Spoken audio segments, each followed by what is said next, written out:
Dustin here with Built with Pride Construction. We're going to conduct a quick walkthrough on a secondary suite that we just finished in Edmonton. Got vinyl plank flooring. I'll put a bench here, coat hooks.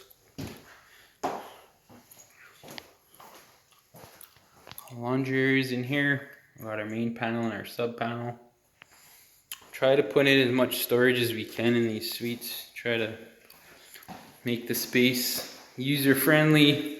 Storage is always at a premium. You only got so much square footage to work with, so we try to utilize every little bit we can. Nice big pantry. Stainless steel appliances, 4x16 gray tile backsplash, quartz, undermount sinks, white shaker cabinets with crown molding.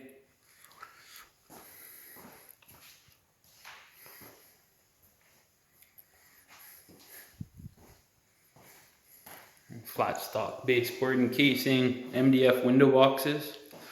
And these are cool, check this out. You're looking and you're thinking, those don't meet egress. They're just sliders.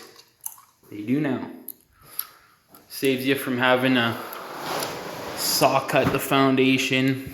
And anytime you do that, the city of Edmonton requires engineered drawings, so you're better off to just pay a little more for the window. Got a full egress window like that. That's all we got here. Thanks for watching. Bye.